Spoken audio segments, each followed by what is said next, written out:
give you. Hi, everyone.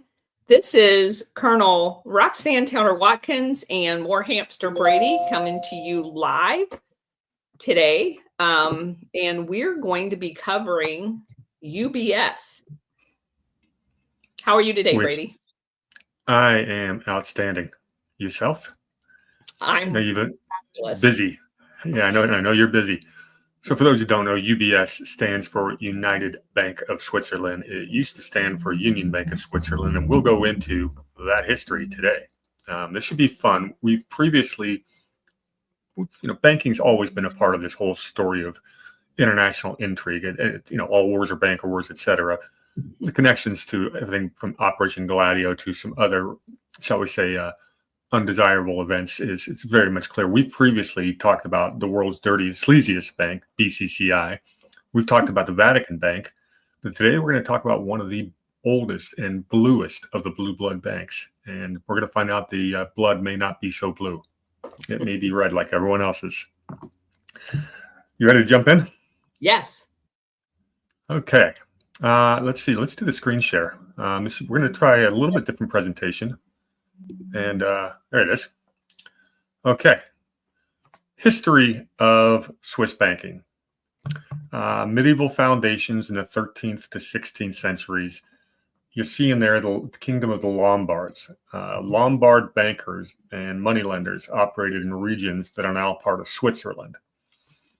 We kind of talked about this with the Vatican Bank. Italy was right on the border of Switzerland, so the Italians, the Vatican bankers, were bringing money right across the border. Well, the Lombards were there previously. Who are the Lombards? That's a Germanic tribe that invaded Italy after the collapse of the Ostrogothic kingdom and the withdrawal of the Byzantine forces. So it's pretty much 568 AD to about 774. It was led by a king Alboin, and in 774 it was conquered by Charlemagne. And if you are familiar with London, Lombard Street is synonymous with banking and finance. There were Swiss cities like Geneva and Basel that emerged as important trade and financial centers because they were part of the whole trade route coming from east to west. Early banking activities were stuff like currency exchange, money lending, credit facilitation for merchants and traders. So that's up until the 16th century. In the 17th and 18th centuries, we had the rise of the Protestant banking ethos. Now, this is important because you keep hearing a lot of this ridiculous stuff that, the Jewish bankers around the world. Well, this is the Protestant bankers that established this whole system. Geneva becomes a haven for Protestant refugees, Huguenots, who are fleeing religious persecution in Catholic France.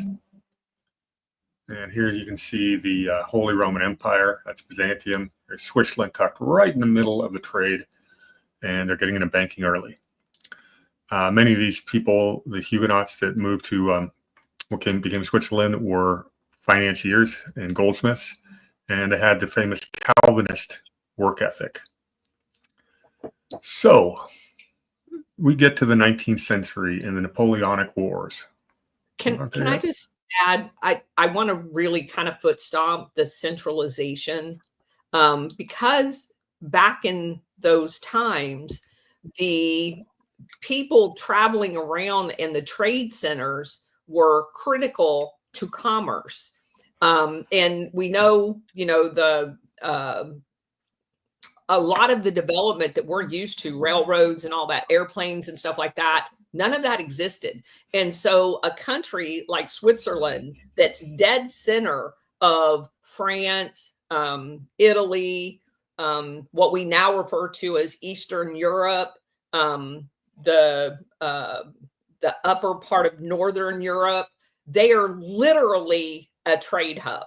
You just can't kind of foot stomp enough how critical that location is. Yeah, it makes perfect sense. You're a landlocked nation without a ton of natural resources. How are you going to make yourself invaluable? And obviously, the Swiss have a very high standard of living, and they have for a long time. Yes. And neutrality hasn't hurt them either, staying out of stuff. Okay, so and it's interesting, this age of maritime empires. that this landlocked small little country in the dead center of Europe is able to sit, near the top of the food chain. I just think that's a critical point in this whole conversation. Yeah, and Carol quickly addresses that the difference between the agrarian kingdoms and the maritime, and Switzerland doesn't fit either mold. Correct. Yeah. Okay, so we get to the Napoleonic Wars, and Switzerland declares neutrality in 1815. Which is a smart move by them. You can see on the map how close they are to Napoleonic France. They said, "No, we don't want any part of this." And you have to get to the Habsburg Empire. You almost have to go through Switzerland. So that was interesting. Let's see. The Federal Swiss Constitution of 1848 established a legal framework for commerce and finance. It's an interesting constitution. It's worth going through. We don't have time for it today, but they took a lot of good ideas from the American Constitution. Swiss banks become known for offering secure deposit services during periods of political instability. Does that sound familiar? Yeah, it sounds like a roadmap. We have a couple of the oldest Swiss banking houses. See if I can get this to move over here. And it's Lombard Odier and what's the other one? Pictet and C. And you can see even on their logos, they got the age they were founded, 1796 and 1805. They're very proud of their history to put that on their logo. And that's really the beginning of the 1800s is when this starts. So leading right into the Napoleonic Wars, they're on their path. So we get to the 20th century. We'll get that in a second. Yeah. 20th century, they passed the 1934 Swiss banking law, which formally establishes, I'm going to butcher this pronunciation, Bankengeheimnis, which means banking secrecy. And that is the key to the Swiss banking success. It becomes a criminal offense for bankers to disclose client information. This is in 1934. What's going on in 1934, Colonel? Well, we're right between World War I and World War II. And I chuckled when you said about their neutrality. Switzerland nor Sweden has ever been neutral. They are kind of the powerhouses militarily for Sweden and economical for Switzerland, as kind of the keys to the engine that drives this forever war machine going forward. And UBS is kind of in the driver's seat of a lot of this. The main instigator for the bank secrecy laws is Hitler's risen to power in Germany, and they're trying to track down Jewish assets. Yeah. And a lot of these Jewish assets fled Switzerland. So they created their Swiss banking law while they're quote unquote neutral, and made it a lot harder for the Nazis to track down those assets. This attracts assets from all throughout Europe as the buildup to World War II is starting. People are getting scared. We don't want to lose everything to a bunch of tanks. Swiss banks become a global haven for wealth preservation, tax avoidance, and asset protection. I would also make that the opposite argument. If you have somebody on the inside of Switzerland's banking, it makes it easier for them to find and hide assets too. Oh, very much so. They were open to business from all sides. Yes. That was the key here. Okay. So now we get to UBS. Well, it came from two banks. What's called there's a bank in Winterthur, Switzerland, and they played a key role. That was founded in 1862. Played a key role in financing the railway boom and industrial development. And another bank founded in 1863 called Toggenburger Bank. In 1895, they would merge and become the Union Bank of Switzerland, the union between these two old banks. And that's UBS. Okay, now this key logo isn't on the logo up until 1998, when there was another merger that happens we'll talk about. But those keys represent confidence, security, and discretion. Kind of key symbolism. No so now pun Union intended. Bank, yeah. So now Union Bank of Switzerland exists. And there's a lot of banks in Switzerland. They're not the biggest or the most important by any stretch. Until 1939, and Hitler invades Poland. Get to that in a second. Where am I? Okay. Switzerland again declares, air quote, neutrality and becomes a refuge for people and money. UBS shifts its roles. Instead of just handling money, it moves money, it hides money, it cleans money.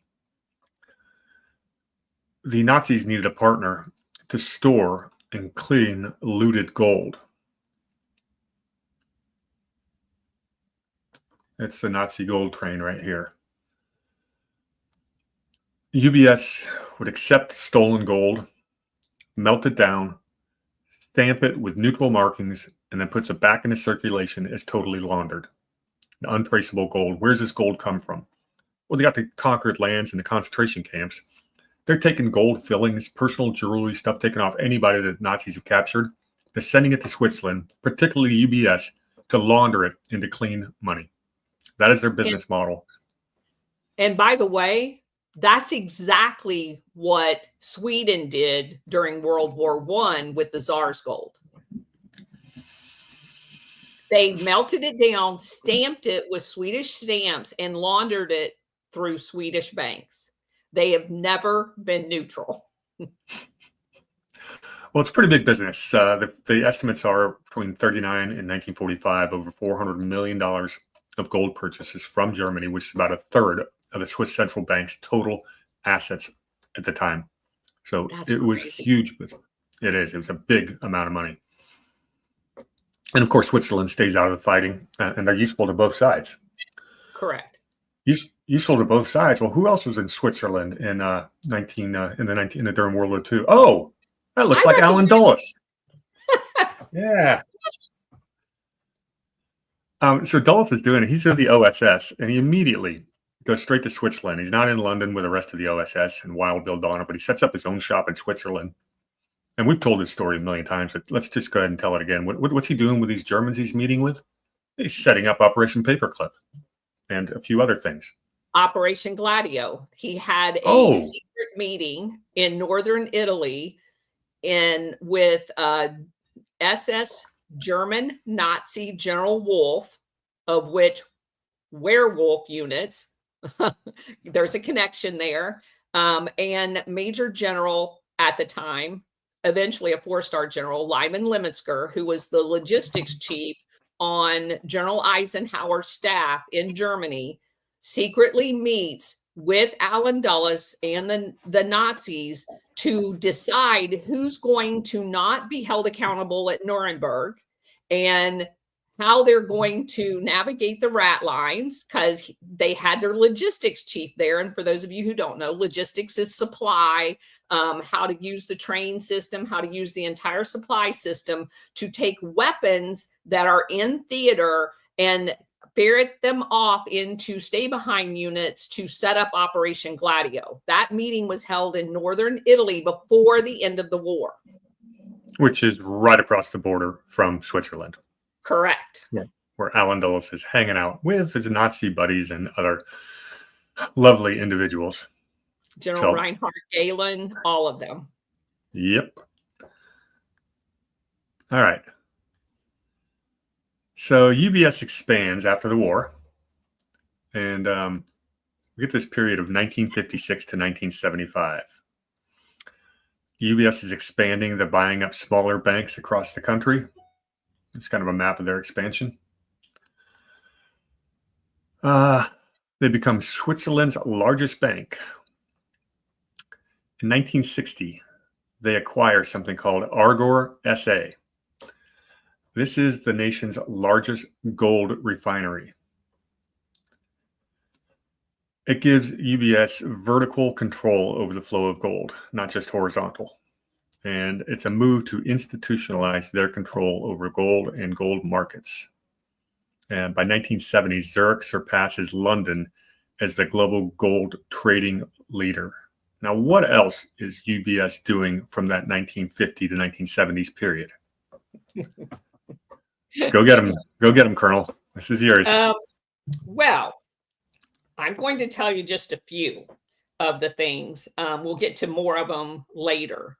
But the old Swiss bank secrecy protection allowed it to be used by Allen Dulles' now CIA, not OSS, to work as a cutout with BCCI, the Bank of Credit and Commerce International, Nugent Hand Bank in Australia, to launder covert, illicit drug trafficking, weapons trafficking, and human trafficking money.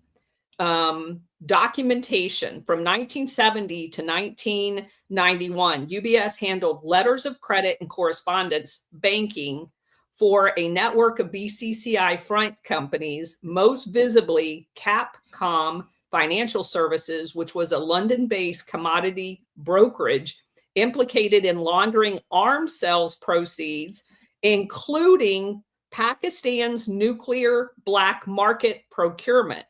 Declassified U.S. Treasury papers from 1991 to 93 show UBS New York processing wire transfers totaling $400 million for BCCI numbered shell entries. And you want to explain what the numbering system is? Because UBS is one of the, as opposed to like you and I's bank account. Yeah, so the people that bank in Switzerland care about their privacy quite a bit. Mostly it's privacy from their own government. So Correct. They won't open up an account in their own name. They will just have a passcode or a number. You can see it in modern times. They wouldn't even, they don't get written statements. They don't get electronic statements. There's no online banking. You basically are trusting the bank to manage your assets because that's how the secrecy is protected. It's not written down anywhere. Just a number. And I just wanted a real quick reminder that Allen Dulles, who's one of the stars of most of our shows, did everybody remember what he did for a living prior to World War II when he was working for Sullivan and Cromwell? He was an international investment banker.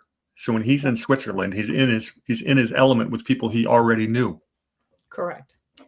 It just paints it. Yeah. So Nugent Hand Bank and CIA Air America narcotics money. In the late 1970s, Nugent Hand, which was headquartered in Australia, but also had locations all over the world, a large one in Phoenix, Arizona, actually. It went out of business in 1980. Its treasurer, Frank Nugent, had a $300,000 unsecured line of credit at a Geneva subsidiary of UBS, and technically at Swiss Bank Corp, which was bought by UBS. And according to Jonathan Kitney's Crimes of Patriots that was published in 1987, USB, the Swiss Bank Corporation that UBS bought, provided overnight liquidity for Nugent Hand's Cayman Island Treasury account used to process heroin proceeds routed through Hong Kong on behalf of Air America pilots. After the merger, UBS quietly took over all of the loan exposure. There was a Alfred Hartman BCCI UBS pipeline that cleaned money. Alfred Hartman acted as the Swiss fixer between the bank and Abraham Shafi's, BCCI's head of global money laundering. And just a couple highlights from that. UBS accepted $2.9 billion with a B deposits from Saddam Hussein's central bank during the UN oil for food embargo. Per Doppler report, it published in 2004. The same relationship handled Saddam's $5 billion line of credit, which is completely separate, to buy French Mirage jets and Russian missiles in defiance of sanctions. Nazi gold and Holocaust era assets. Published in the 1998 independent UBS Odier report, UBS absorbed $5.3 billion, and that was in 1997 money, in Nazi gold and looted assets deposited between 42 and 45. The same report admits UBS took possession of securities without identifying beneficial owners, to include art, which is why that train system is so important. They weren't just looting gold, they were looting all types of artifacts, just like the Japanese did and buried them in the Philippines in Operation Golden Lily. Switzerland was the European version of the Philippines, just so that everybody understands that picture. Yeah, the gold train is real. That was happening, and yes, you know they've made movies about that, and yes. So Yugoslav arms embargo during the Bosnian War from 92 to 95. The Swiss Federal Banking Commission fined UBS, fined them so they know they're guilty. Fined them 11 million, which is hilarious because you want to know how much money they processed? 500 million. I don't do math out loud, but 2.2%. Yeah, that's nothing. 2.2%. In letters of credit linked to Victors and Norenko and Croatian arms importer CMM in direct violation of the UN embargo. They also, under the CIA rendition support, there was court filings in a lawsuit in the Southern District of New York in 2009 that accused UBS of maintaining numbered accounts for Aviation Worldwide Service, the company that provided civilian lease Gulfstream jets used in the extraordinary rendition network. UBS settled that out of court, paying $8.3 million. Oh, excuse me. The fine that they paid was undisclosed. The affidavit showed $8.3 million in wire transfers from a shell company to UBS. Okay, hold on a second. What year is this again right now? That is 2009 was the court case. Okay. Hold that thought. You're jumping ahead on the timeline. Let's lay some more groundwork that leads up to that. One more. This is just CIA related. I have one more. Aden Khashoggi. In the Iran-Contra pipeline, Khashoggi Triad International Finance Corporation, that was the name of his shell company, had a Zurich branch that banked at UBS. The Treasury FinCEN documents from 1988 cited $1.1 billion in bearer share certificates moved through UPS in Liechtenstein nominee trust proceeds from the Saudi AWACS kickbacks in the sale of F-14 parts to Iran, which would have been during the Iran-Contra Iran-Iraq war, where we were actually funding Iraq, but sending crap through Aden Khashoggi in Israel to Iran at the same time. And who is Khashoggi's international matchmaker and guy setting up all the trusts? Jeffrey freaking Epstein. Correct. His only client at the time. Correct. Which is why you know that the IDF and Mossad is linked to all of this, because all of those 1980 transactions into Iran, both in support of the deal, the October surprise prior to Reagan getting in to basically ensure Carter didn't. And then the second one that was, because there was two, and most people don't, they think there was only one. There were two major missile shipments into Iran, along with the F-14 parts, because we had actually provided them with F-14s.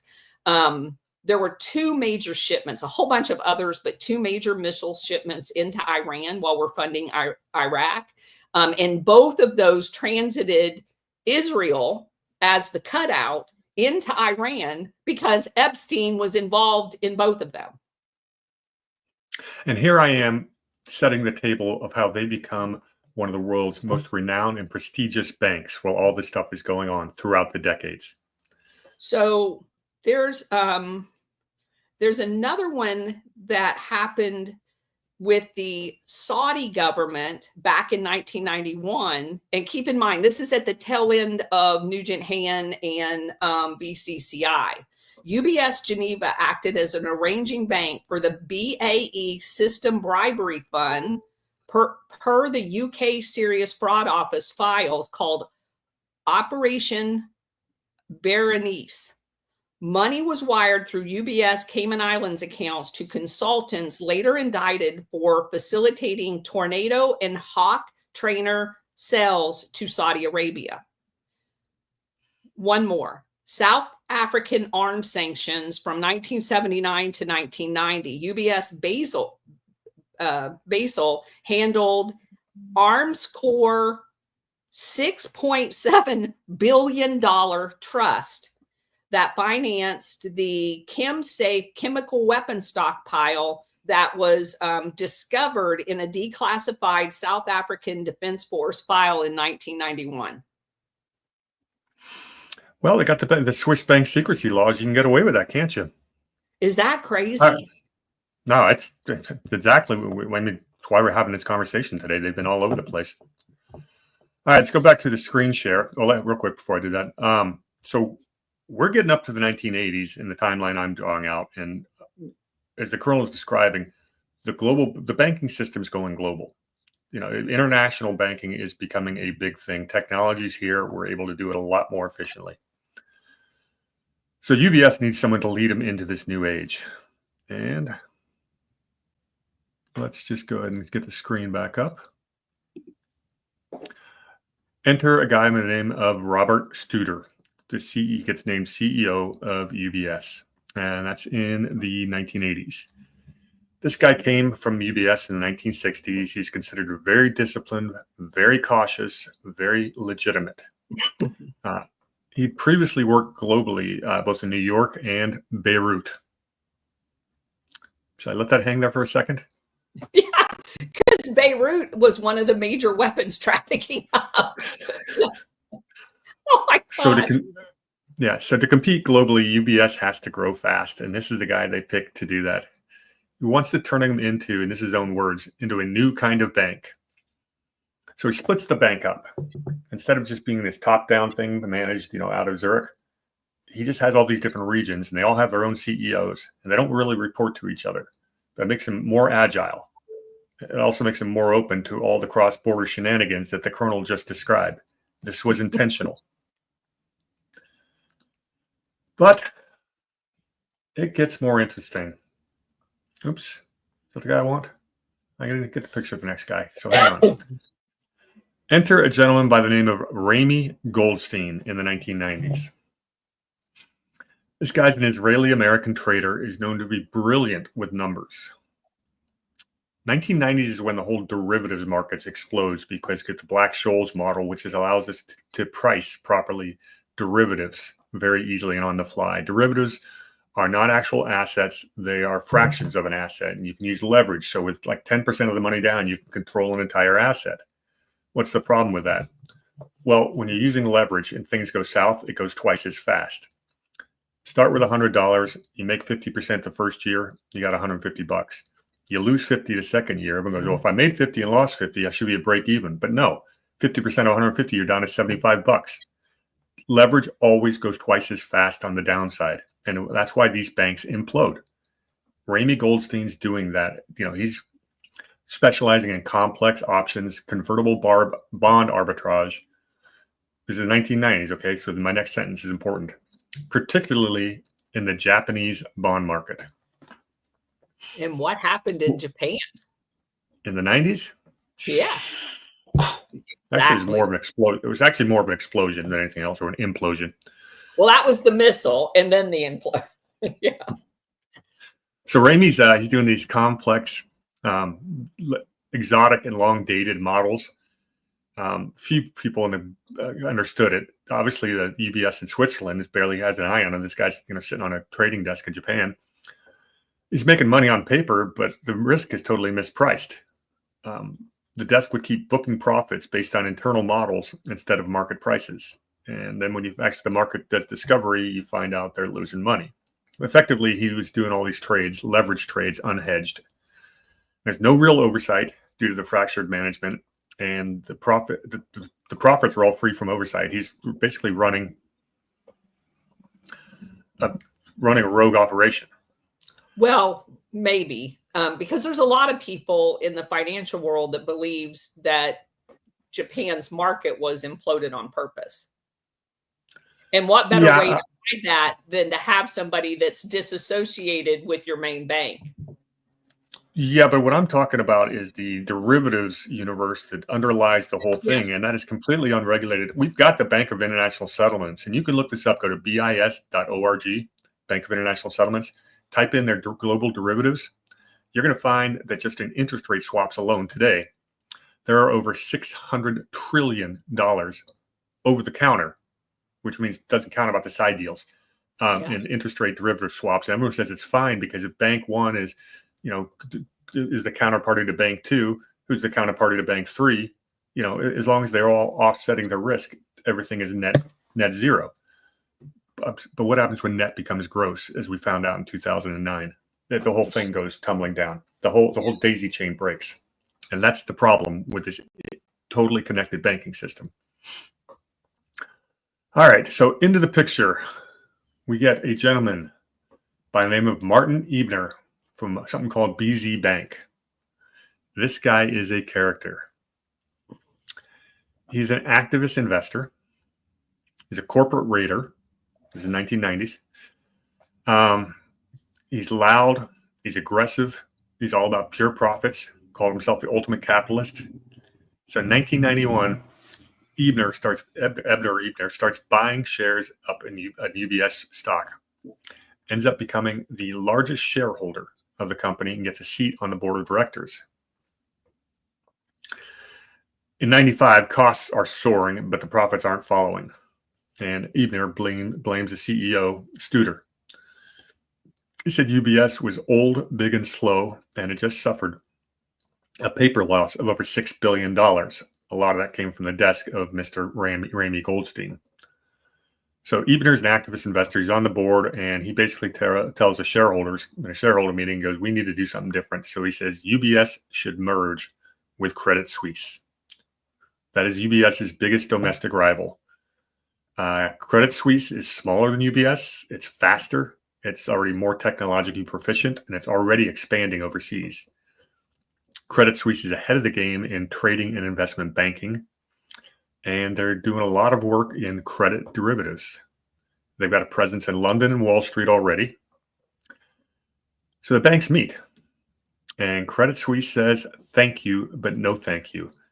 And this matters because this exposed Studer as a dinosaur in the industry. He couldn't keep up with a modern banking system that was developing right in front of him. Studer gets removed as the CEO, and he stays on as the chairman.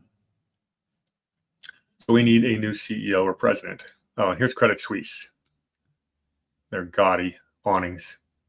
Another person that comes up often in money laundering. Indeed. So our new CEO is going to be a gentleman by the name of Mathis Cabiallavetta. And here's him talking with Credit Suisse's Marcel Ospel. I think he was with Credit Suisse at the time. But Mathis Cabiallavetta,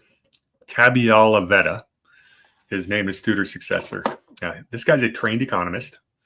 He had worked at the UBS private banking division, and he's pushing the bank to compete on the global markets. So he expands aggressively into securities and trading. But he needs a game changer to make this work. We're still old, stodgy bank, and they're not ready for not quite ready for the 20th century. And we're up here in 96, so the world's changing. We're about to get Y2K. So he approaches one of their more formidable rivals based in Basel, Switzerland, something called the Swiss Bank Corporation. And okay, that's where Oswald was from, with Swiss Bank Corporation. They, you know, the keys that UBS have, that was the logo of SBC, the Swiss Bank Corporation, which was founded in 1872. It was known for international expansion and financial innovation. And of course, it worked with American and European clients. SBC is smaller, hungrier, more profitable. You combine them, you get a global super bank. It's UBS's vast wealth management empire and SBC's trading edge, and boom, you got a modern day behemoth. So the deal nears the finish line. We're at 1997. As we mentioned earlier, Japan's imploding, and Ramey Goldstein's trading book, implodes. He's running the equity derivatives desk. Japanese markets turning, interest rate volatility ticks up, and Goldstein's derivatives start to collapse. This is the middle of a merger deal. This happens, and UBS has to go public and announce a $959 million loss. Okay, I think if I switch this. It's a good time to show a graph here. All right, I'm going to stop sharing, reshare it then.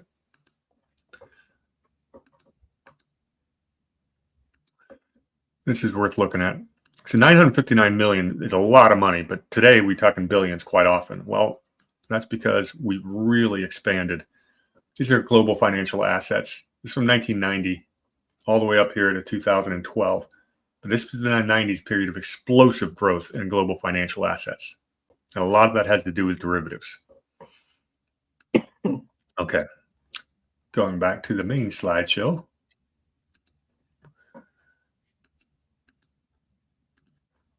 I should get a producer to do all this clicking for me. Okay. That should be up. Okay, so in the middle of this deal, they have to announce a $959 million loss. It threatens the entire deal. The deal still goes through, but instead of the bigger UBS purchasing the smaller SBC, it's actually the other way around. They kept the UBC name, but it's considered a merger of equals, but SBC actually just swallowed up UBS. They kept the UBS name and then added the keys for the logo. So that's how UBS became United Bank of Switzerland instead of Union Bank of Switzerland. People get the two mixed up. That's the 1998-99 deal.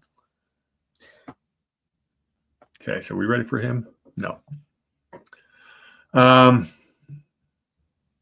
1999. Yeah, go ahead. Well, I just wanted to throw in there, because you're at the 98-99 time frame. Hidden behind all of what you just talked about is something that's going on with UBS. And they basically had hundreds of millions of dollars that was being carried on UBS's books during this time, that had to do with the South African Special Forces Benevolent Fund. And it was basically laundered money. It was never intended for the actual, it was just like a shell. And that, it was almost like $500 million that got exposed in an investigation that had Panama involved in it because it was laundered money for drugs. And that was all basically written off during this transaction that you're talking about where they merged. Yeah, bank mergers are really interesting because you want to bring in the good assets and kind of carve out the bad ones, the toxic ones. And that's going on quite a bit. All right, so we get to 99. Remember we talked about the UBS's history in World War II? Yeah. It's gonna come back to bite them. Because they've been taking personal items, dental fillings, jewelry, and stuff like that. You know, we told about how they were laundering that stuff. Well, the World Jewish Congress has got some serious international legal muscle, and they're investigating this stuff.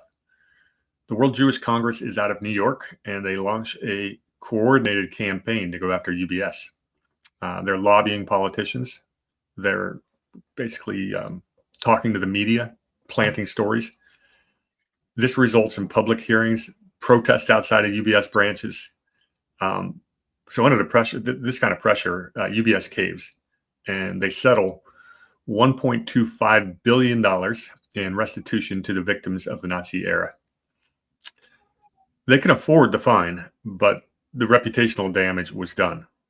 And, instead of being this pristine bank you can trust, well, now the scandals are starting to build up.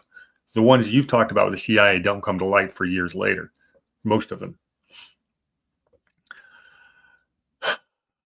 So 99, they need another big score to resuscitate their reputation. So what do? Let's see, where am I? We'll get to Peter Wolfley. Wolfley will get there in a second. They go out and purchase Payne Weber in 99-2000. I was working at Payne Weber at the time. I was a rookie sitting, in an office in downtown La Jolla, where a bunch of, the La Jolla is where 30-year veterans go to retire. And these guys aren't working very hard. I'm the youngest guy in the office by 25 years. So my stock options, I made about $800. These guys made millions. But let's see, where am I here?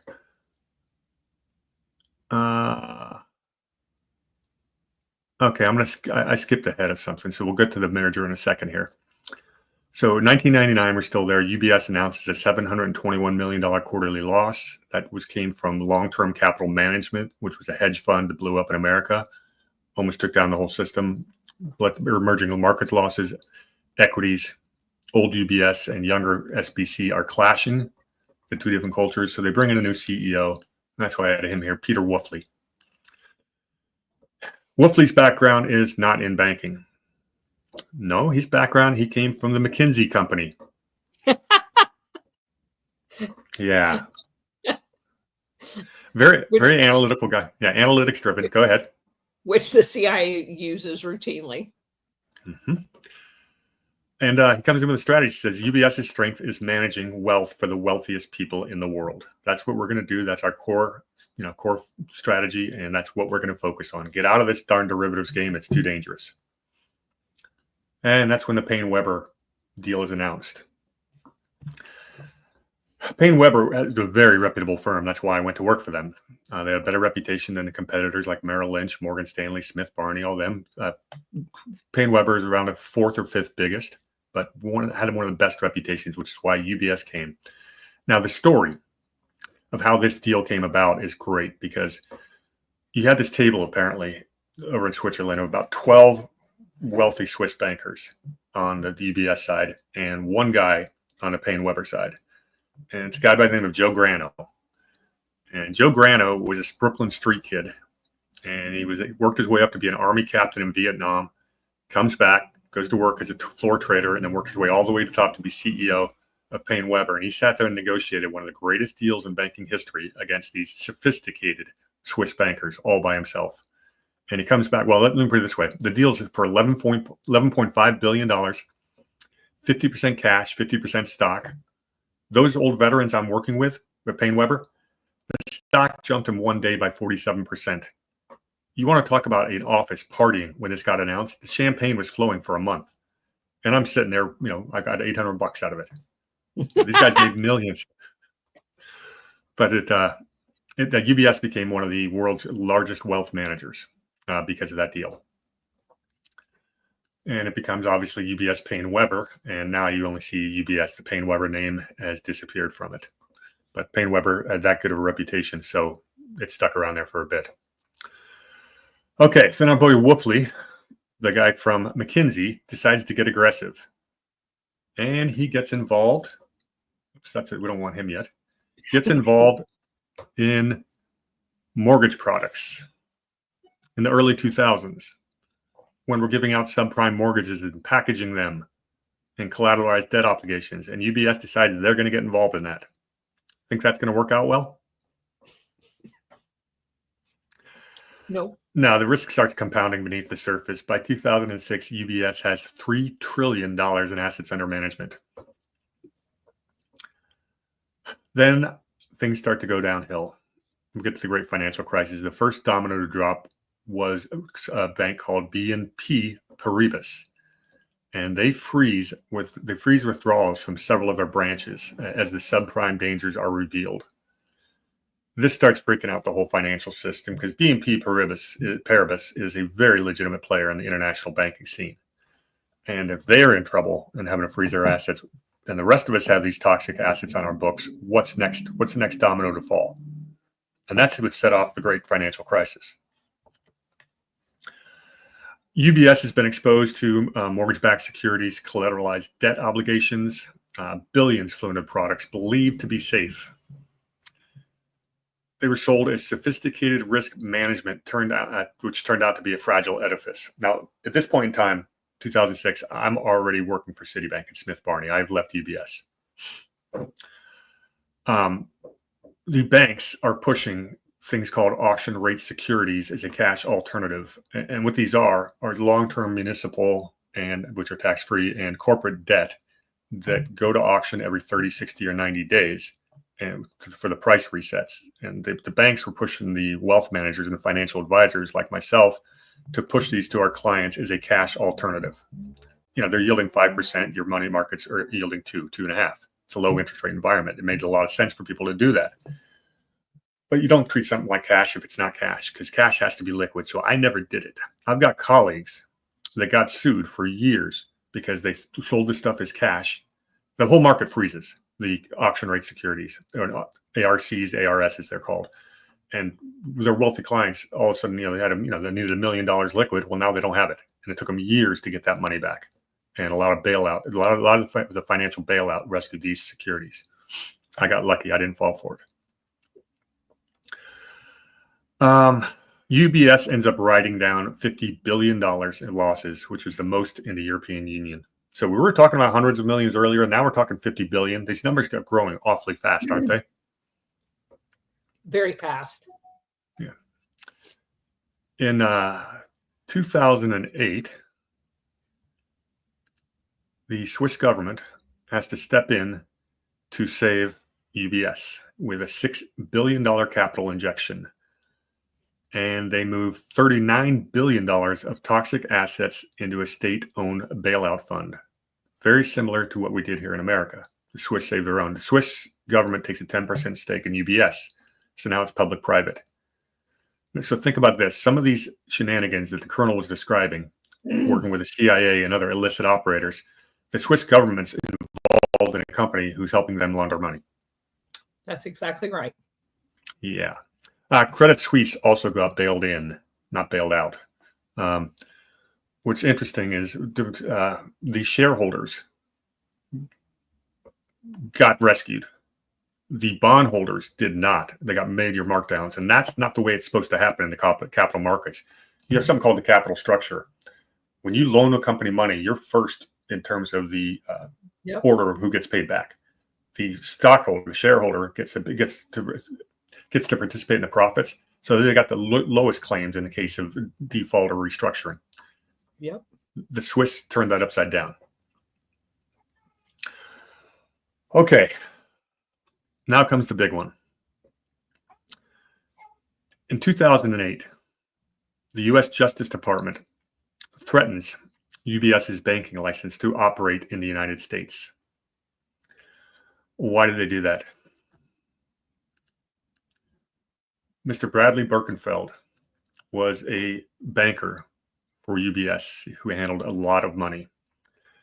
He had tried to alert the Swiss authorities to some of the money laundering and tax evasion he saw going on, even though he's participating in it. They don't listen to him, so he comes to America, knocks on the door of the Department of Justice, and he starts giving up a lot of secrets. And, well, let's see, what was he talking about? He reveals that the wealthy U.S. clients were using UBS to avoid taxes. Shocker, right? He talked about how they didn't use names. They just used the ID codes, like the colonel said. They're using shell companies. They're using offshore tax havens. He identifies over 19,000 American clients that are banking at UBS, approximately $19 billion of assets. And he estimated about 90% of them are trying to avoid taxes. They got all kinds of, these guys are so tricky, these Swiss bankers. They're smuggling diamonds in and out of the country in toothpaste, because it's hard to move more than $10,000 out without alerting the American authorities, the regulators, the OCC. Like I said, they're using no electronic banking. They're using cell corporations. One of the Swiss banker isn't licensed to operate in the United States. They've got their employees that work for Payne Weber that can operate in their licenses in America, but these Swiss bankers don't have American licenses. So when they're approaching the wealthy people in America, they've got to be really subtle about it. So like Newport, Rhode Island, where I was last weekend, they'd set up yacht races, social events, and basically they'd show up in America. Yeah, exactly. And they'd show up with encrypted laptops, no paperwork, and nobody could break into these encrypted laptops, and that's how these guys did business. Well, Birkenfeld makes a mistake. His biggest client is a guy named Igor Igelnikov, who he didn't name because he didn't want his employee to get in trouble. Well, Igor Igelnikov, who is obviously Russian, big real estate guy in California, because he didn't disclose that, the Justice Department goes after Birkenfeld. Igelnikov gets off scot-free. In 2009, Birkenfeld was that 2009? Yeah, we're 2009 now. Okay. And so what happens? And Barack Obama comes into office and inherits this. Birkenfeld actually ends up going to jail, got 40 months in prison and sentenced to a $30,000 fine. He would then be exonerated and receives a record $104 million whistleblower award from the IRS. And they did this specifically because by jailing Birkenfeld as a whistleblower, the IRS realized no more whistleblowers are coming forward because he just scared the hell out of them.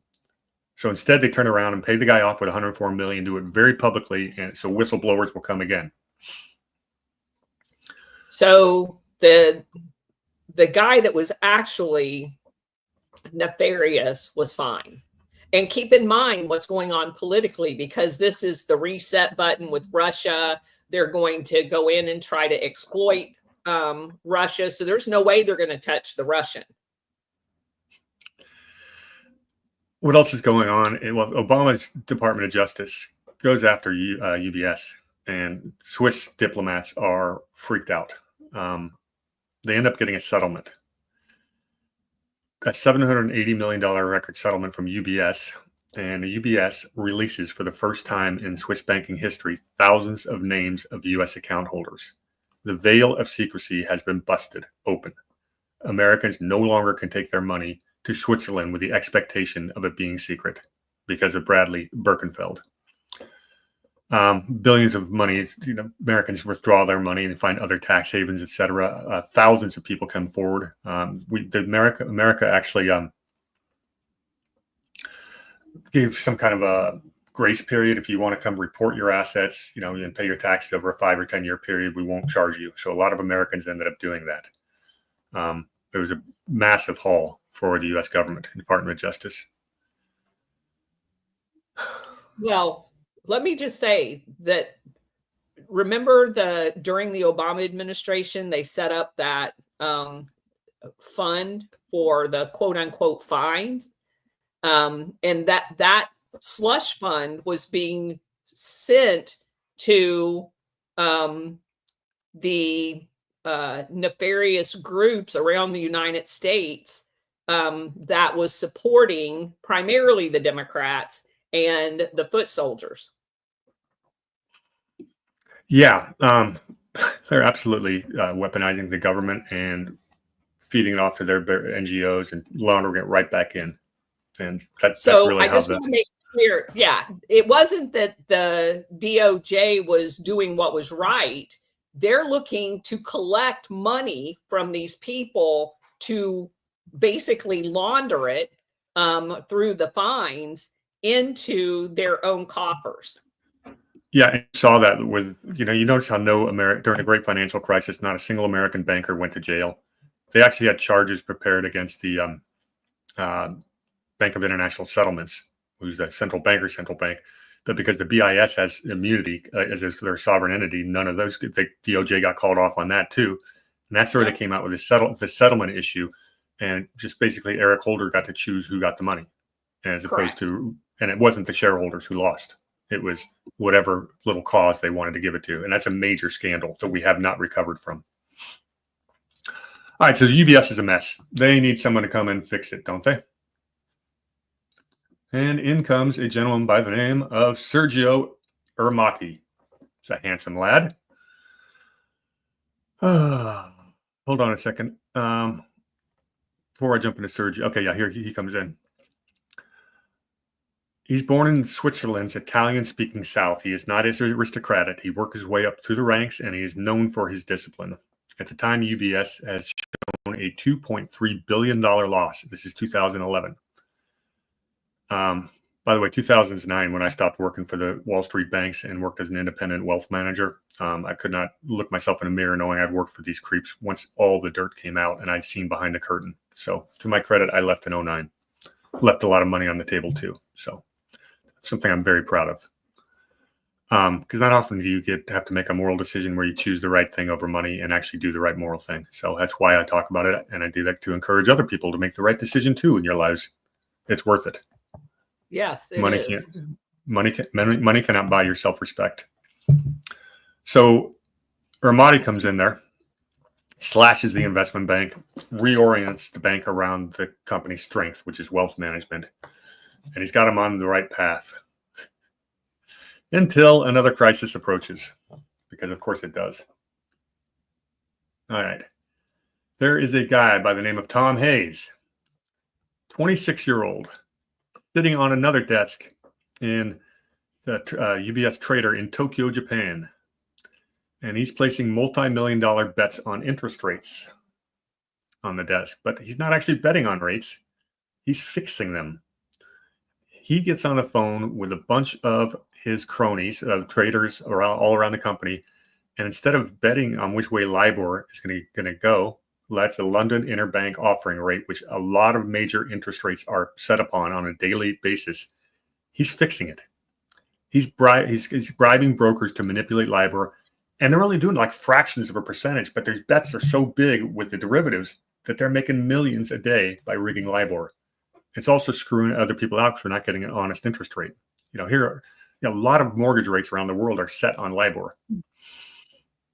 So in 2012, global regulators exposed this scheme, and UBS ends up paying a $1.5 billion in fines. It's a lot. How many times have they paid fines? How do they stay in business? Because their fines are a fraction of what they're hauling in. Exactly right. You talked about the 11 million out of a 500 million. I told you that's 2.2%. Yeah, they're making more in interest annually just in 1 year than they pay in fines. So it's worth the risk. Correct. And they've got to get out of jail free card. Hayes goes to jail. This kid, as the LIBOR rigging guy, appeals all the way to the Supreme Court, and he's served about 5 years already. Just last month, Supreme Court overturned his conviction, and he got let free. And I think he got some kind of reparations for time served. Apparently, he was a patsy, and his managers were the ones really doing the rigging, but they got to keep their bonus and never got prosecuted. So that's the story of Mr. Tom Hayes. Okay, we got another, obviously it's another huge scandal for UBS. So what happens? Well, Herati's panicking, so he cuts jobs, he eliminates trading desks, focuses just on wealth management and private banking. He goes, enough of this derivatives and trading garbage. We're going to have capital discipline. And he goes out there and tries to rebuild trust one client at a time. And does a pretty good job of it. But haven't we heard this story already once? Well, just when you think they're out of it, the turnaround is complete in 2018. They're up to $2.4 trillion in assets. They announced $4.9 billion in earnings in 2018. Things are going great, right? So Herati steps down, and he's succeeded by a guy that worked for ING by the name of Ralph Hamers. Do I have that picture of Ralph? Nope, I didn't get Ralph up there. Well, retirement doesn't last very long. So Credit Suisse. Well, you heard about Silicon Valley Bank crashing a couple years ago? Well, Credit Suisse was one of their biggest shareholders, and Credit Suisse's shares crashed 30% overnight.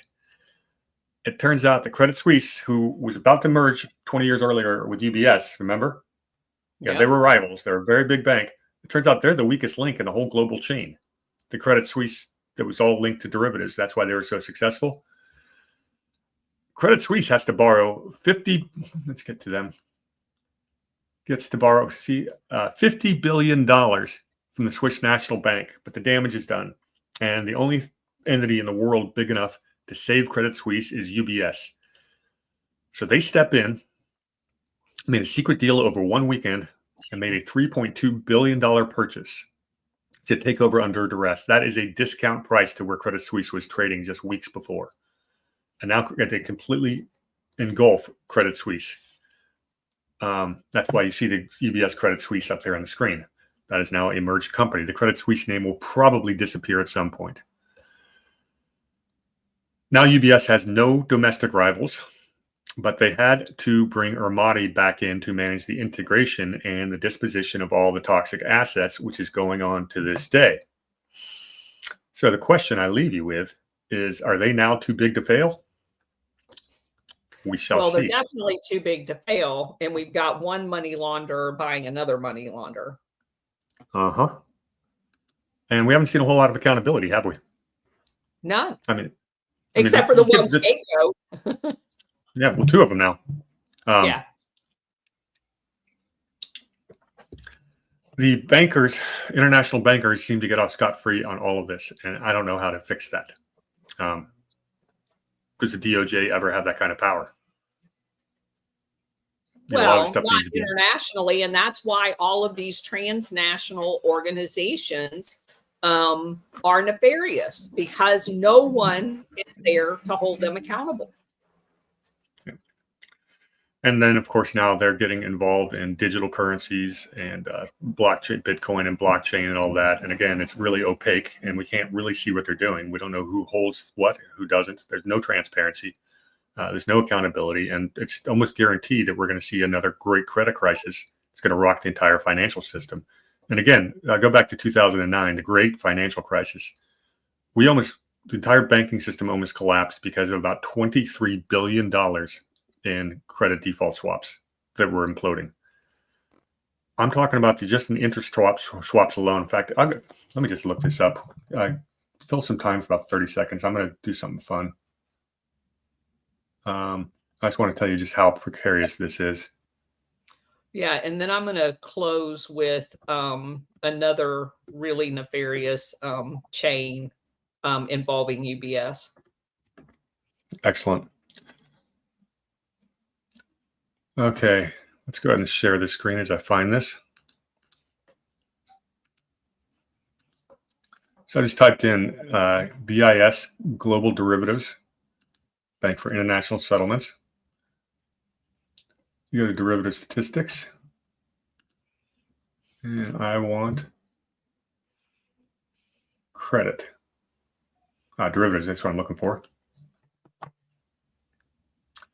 And let's see, where are the global prices? Give me 1 second. I haven't been on the site for a bit. Exchange traded derivative statistics. Let's view all. All right, give me the. Come on.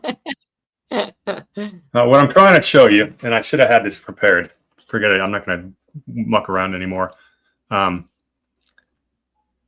Let's cancel the share. There are over $600 trillion in interest rate swaps. 600 trillion. That's 40 times bigger than the credit default swap. There's also currency swaps in the hundreds of trillions. the whole amount of outstanding derivatives is close to, I think it's, I don't know, it dwarfs the amount of anybody's ability to pay it back, because you're leveraging yourself up by 90%. And again, my example, you make 50% one year, you lose 50% the next. People think, oh, I'm break even. No, you're down 25%, because when things go down, they go down twice as fast. And there is no way to plug this hole. There's no way to unwind it. So is that how you bring the whole banking system down? That's how the banking system will go down. That there's no way it can survive it. If any part of the daisy chain breaks, it's there's not enough money in the world. So if you wanted to say perhaps, I don't know, have a great reset and replace it with a global digital currency, would you be doing anything differently? No. And this scares the hell out of me. And that's why people who understand this stuff do things like buy physical gold and silver, real estate. It's a hard, tangible asset. If you understand how corrupt the banking system is, and the good guys wanted to bring it down, this is how they would do it as well. Yeah, you want a more gentle unwind if the good guys do it. If a benign force wanted to step in and say, look, this whole banking system, this whole Federal Reserve banking system, fiat currency, all that, this system it's unsustainable. It's always been about boom or bust, and was created allegedly to stop booms and bust. And I haven't gotten into the creation of the Federal Reserve, but we can do that another time. But if you wanted to fix that system, you've got to slowly unwind this bubble. And I think it would take 10 years to do it right. And it would take global coordination. And this is assuming you don't have any bad actors cheating on it, which we know that's not going to happen. That's all I've got for today. You want to wrap us home with it? Yes. So back to what I was talking about. The UBS was instrumental in the movement of money, because in addition to the front banks like BCCI and Nugent that we talked about, you have to have institutional banks as well in the money laundering chain in order to get it to the end state of quote unquote clean money. Obviously, we've established that UBS is in that chain of events, as was Credit Suisse. But I want to just lay out this one kind of thread that hole that I went down.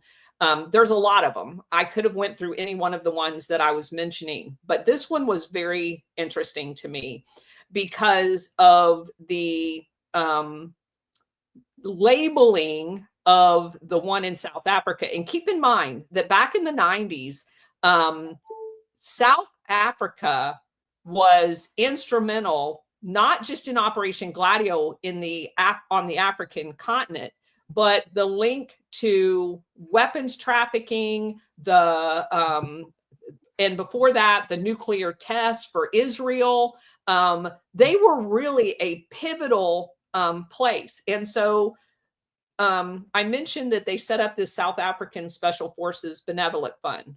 Well, when you start looking into that, basically, and again, it was on UBS's books in 1998. It was layered under a Panamanian foundation with two British Virgin Island front companies and a bank called Bank SCS Alliance in Geneva. It was a Credit Suisse private banking bank. So again, now we just tied Brady did an excellent job in tying those two together. And now you see that they were operating on a joint money laundering operation. So it's not surprising that they come to each other's, because there was probably a lot more crossover than we ever knew about. The Panama layer was called Función Carolán. It was registered in a trade-free zone. There were two people on the books that were in charge of that. Dr. Michael Ruprecht, who was a Swiss resident and general manager at UBS Private Banking. Now, he's in Panama at the other end of the money laundering chain. And remember, Panama was instrumental in the drug laundering operations that were now cranking up at the end of the 90s, because we're moving out of Afghanistan into Latin America. And this is the time Operation Condor and all of that stuff's going on in Latin America. The second guy, Demetrius Jimmy Poulos, Poulos. He's a Panama lawyer. And he was what we would refer to as a fixer for both MI6 and CIA. His name was on several quote unquote trusts for both of those intelligence agencies where they would park money, illicit money. He also was part of the British Virgin Island company called, there's like 10 companies here. I'm just going to name a couple. Harpoon Holdings, Tercel Trading Limited, where he would show up as like a 50% owner. They were tied to First Global Corporation Services in the British Virgin Islands.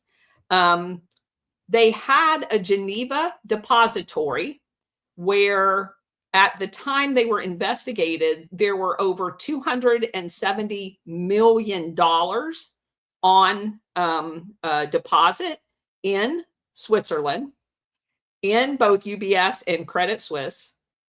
The sub-account did not appear on the bank's public balance sheet because it was booked as a custody mandate for a Pandemanium foundation that quote unquote fell through the cracks. All right, so I asked about I did some research on Poulos, and the one article I read referred to him as a midwife for MI6 and CIA. He's from Greece. He was born in Athens and moved and got Pandemanium citizenship. He was educated in Britain. And let's see. Here's just a sampling of his MI6 fronts. Corporate Research International Limited, which was registered in Panama City, in Panama. And it was an MI6 proprietary ship registry firm during the Iran-Contra maritime network, running weapons into the Contras. He was also part of the British Antarctic Survey Research yacht financing. And that yacht, by the way, was retrofitted with all kinds of SIGINT platforms and parked off the coast of Angola when they were illicitly moving diamonds out of Angola during the 1980s when Reagan was president and we went into with the Cuban exiles into Angola. He also was involved in money laundering out of the Falkland Islands with a company called Antares Maritime Services. That was found in a UK national audit. For the CIA, he was involved in the Contras financing with drug money and weapons money in a company called Pacific Carriers Limited, which was registered in Panama. It processed $27 million in CIA budgets with a bank in Hong Kong. He was involved in cocaine, civil, combatant logistics in Colombia under a firm called Patriot Maritime Holdings, which appeared in the U.S. DEA money laundering case. And associated with that investigation was the Medellin cartel co-founder, Luis Saldiguera. He was also involved in Operation Rubicon Roof, which was found by Doug Farah in 2001. He helped set up a British Virgin Island company called Orenco Petroleum Trading that funneled $6 million for the CIA for Venezuelan petroleum swaps used to offset Soviet-era Cuban loans. Now, that was kind of confusing to me. I was like, what the heck is that? Well, basically what they were doing is the CIA was buying up Cuban debt all over the world with covert funds to control Cuba. So these are the kind of people that they were doing, that UBS and Credit Suisse was doing business with all over the world. And yet they have this reputation of being so pristine and trustworthy that the wealthiest people in the world are giving their money to them without any documentation because we trust you so much. And a lot of it has, yeah. But I would argue that in my model, those same oligarchs are the ones running the CIA.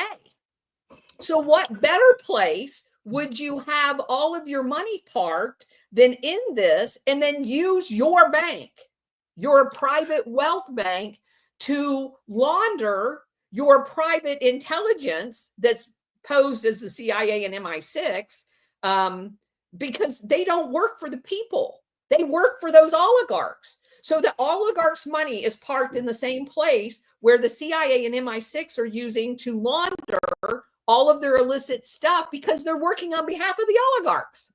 It makes perfect sense to me. Well, it's even better when you own the regulators, and we've talked about that. Export-Import Bank, OCC, all these skull and bones people that are in those key positions of oversight and regulation. We've had SEC chairmen, federal chairmen of the Federal Reserve, all that stuff. But like I said, yeah. So if you're the oligarch and you're basically controlling that bank with your wealth, and you control the CIA and the State Department, as you've laid out articulately with the skull and bones, and the DOJ, how are they ever going to be held accountable for the money laundering and the derivatives garbage and everything else where they profit off of it? And as you pointed out, it's the regular people that get screwed on every one of the deals. Yeah. So what actually happens at that level, at the millionaires level, is if I've got dirty money, I want to hide it with people that have clean money. So we're going to all go to UBS, which has this pristine reputation, and 9 out of the 10 of the UBS bankers are going to be completely legitimate wealth managers. But Correct. I'm the guy with the dirty money, and I'm going to find the guy who knows how to do the offshore trust, the money laundering, and all the other stuff. Correct. So you hide the dirt among the clean stuff, and that's how it gets through scrutiny. And that's how no one's ever held accountable. I want to address a comment in the chat from William Gilchrist. And he says, not forgetting the new natural asset companies, courtesy of the Rockefeller Foundation, talking about the NACs, where we actually addressed this last year. And he's got everything he said is accurate in that comment, except for one small part. I'll go ahead and share the screen. This is the show that the Colonel and I did last year, talking about the corporate side of Operation Gladio. Can you pull that up on screen? The good news on the national asset classes is the New York Stock Exchange pulled their application for NACs to become a new asset class. That idea is DOA right now, just like ESG is financing is gone. For now, I fully expect these ideas to come back under a different form at another time. But as of right now, we got off the hook on the natural asset classes. And the point William Gilchrist is making is these new natural asset classes, which is basically forming derivatives on the water we drink, the air we breathe, the land we walk on, and all over the world. Investors now have a claim on it because they've purchased stock in it somehow. It would have created a market that is about 8 times bigger than the entire $500 trillion global economy is right now. So I'm glad you brought that up. It's a big deal, but we dodged that bullet for now. But we addressed that in this video. It's the second video the Colonel and I ever did together. So it's on my channel. Look up Shadow State Part 8 if you want to get more detail on that. But Mr. Gilchrist has obviously done his homework because your numbers are really close to the same ones I have. But good comment. Appreciate it. Yeah. Isn't that amazing, the territory that we've covered? Oh, yeah. Yeah, we're just getting started. We're gonna be doing these shows. Oh, yeah. And speaking of which, are we we're going back to secret societies next week, right? Yes. I think we probably need to do scroll and key next before we leave Yale University, and then we got some other fun stops. I'd like to get into Columbia as well. I really want to do the Pilgrim Society to get the bridge to England, and then we can look at a couple over there. Okay, so let's have this for a rough plan. We'll do scroll and key. We'll hop on up to Columbia because of all the CIA connections there, and since they've been in the news lately, that won't take too long. And then we can do Pilgrim Society.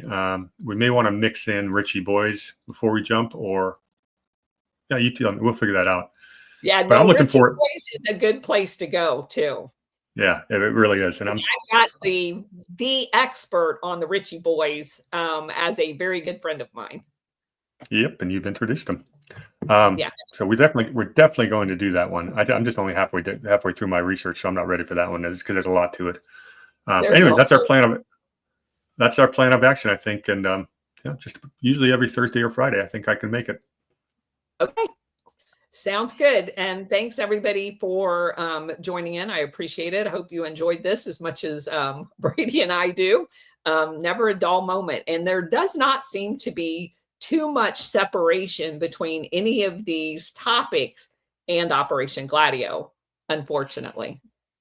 No, they all kind of seem to end up around the same spot for the same reasons. Yeah. And yeah. All right, everyone, cheers. See you next week.